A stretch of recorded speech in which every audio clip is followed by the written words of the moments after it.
Ever wondered what strange stuff was going down in America when no one was really looking? Beyond the big historical events, out in the fringes, a whole lot of people were busy building their own versions of paradise. Or, sometimes total chaos. We're talking about cults, but not the ones you already know. No, these are the forgotten ones. The movements that burned bright, weird, and fast, then pretty much vanished from the history books.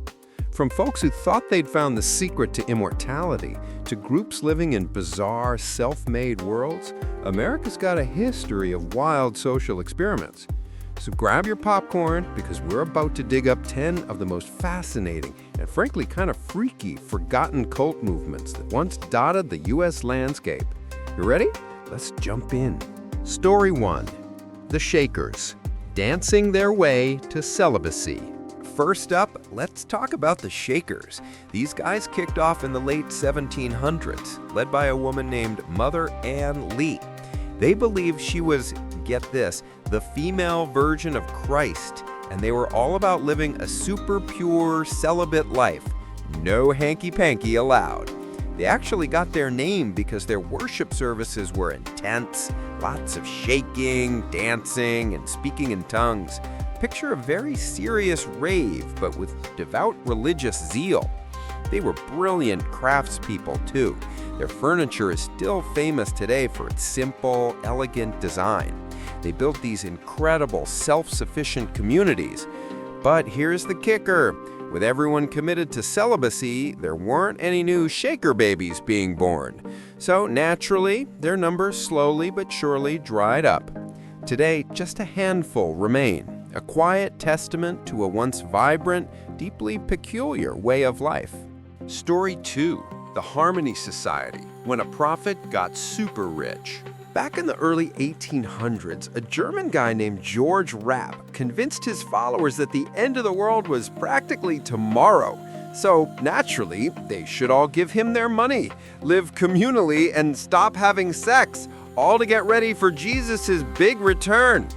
They called themselves the Harmony Society, and believe it or not, they were wildly successful. They built 3 incredibly prosperous towns in Pennsylvania and Indiana, turning untouched wilderness into industrial powerhouses.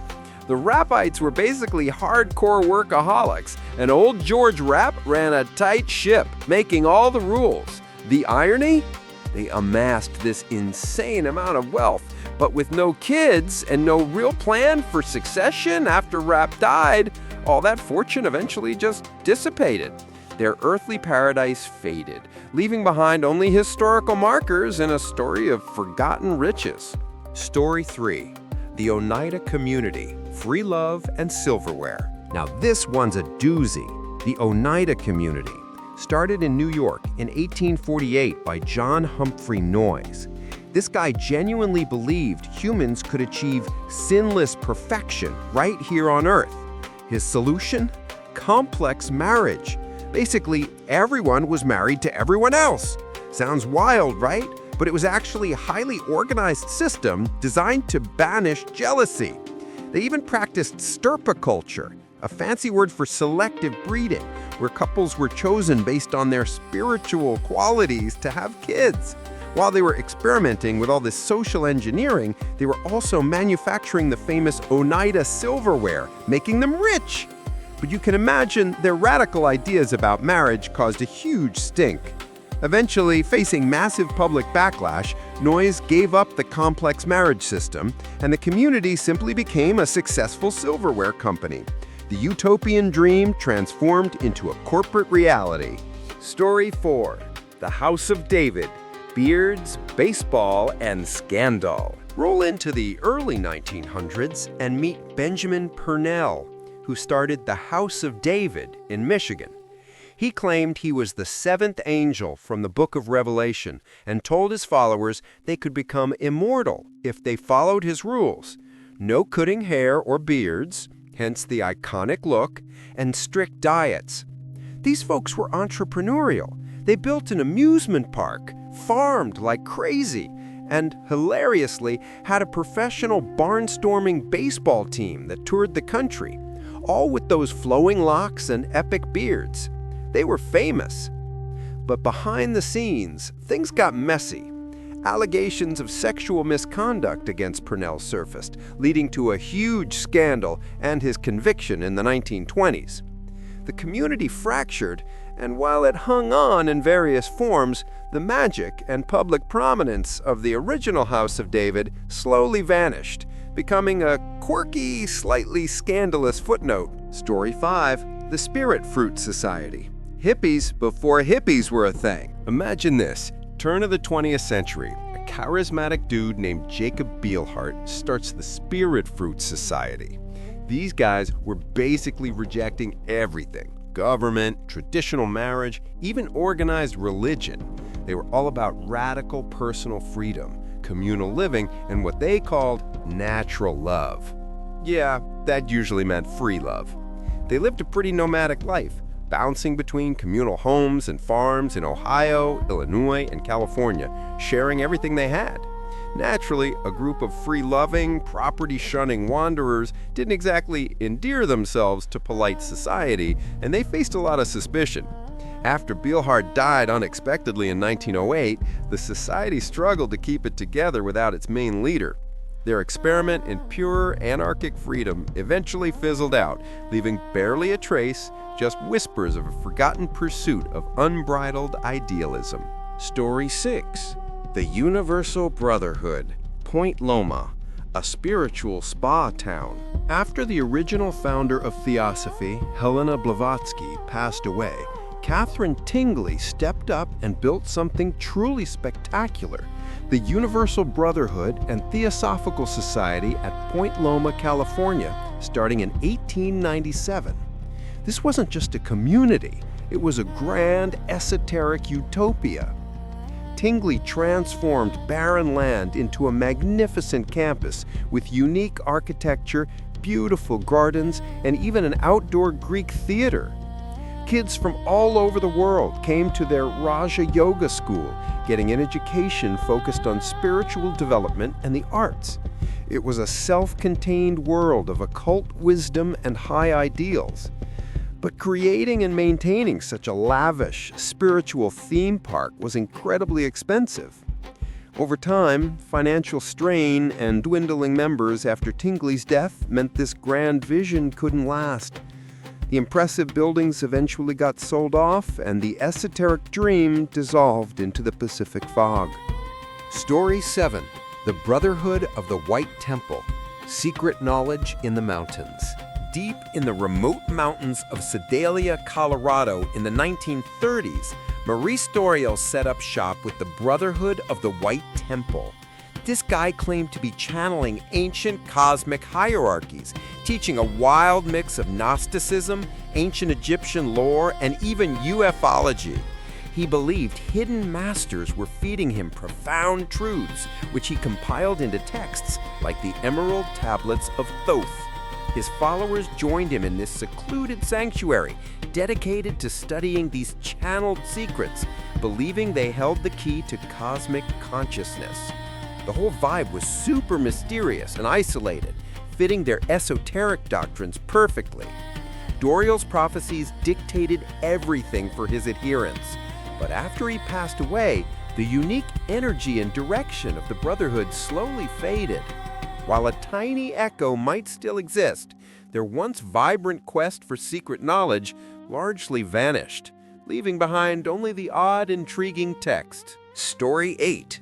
The Nuwaubian Nation of Moors, Pyramids in Georgia. Get ready for one of the most visually bizarre ones. The Nuwaubian Nation of Moors, founded by Dwight York, a man with many, many names, in Eatonton, Georgia in the late 20th century.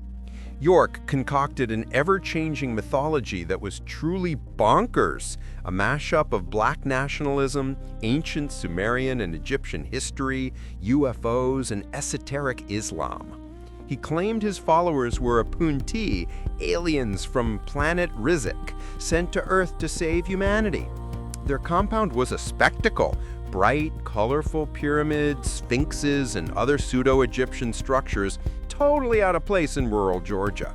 York ran the show with an iron fist, demanding absolute loyalty. But all that weirdness and control eventually caught the eye of the authorities, leading to his arrest and conviction for child molestation and racketeering in 2004.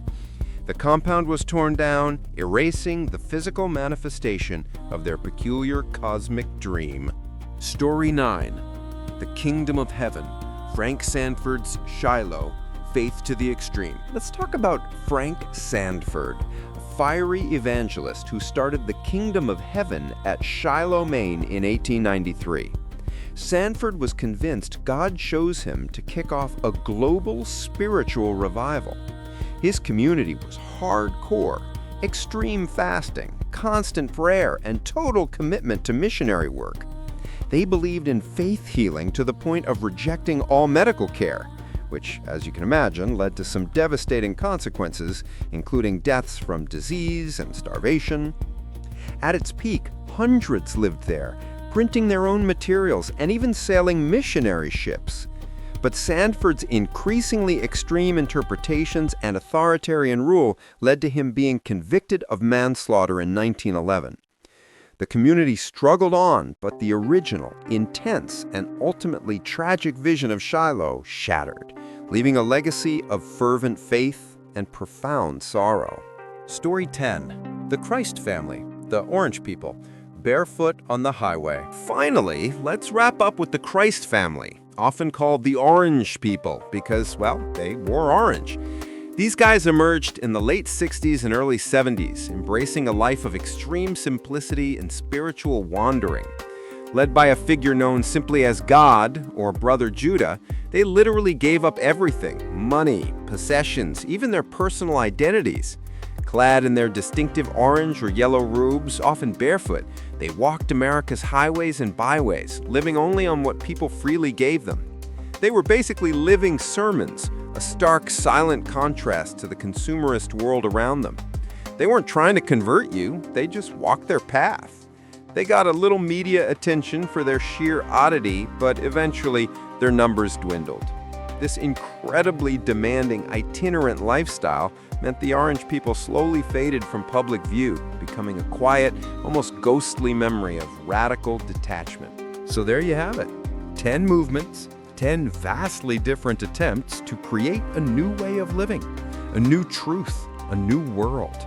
From strict celibates building industrial empires to barefoot wanderers clad in orange, these forgotten cults were all chasing something bigger than themselves. They remind us just how far people will go for belief, for belonging, or for a leader who promises a better tomorrow. Some left behind fortunes, others just quiet memories. But each one carved out its own strange, peculiar path in the tapestry of American mystery, proving that the human spirit, for better or worse, is always, always searching for something else.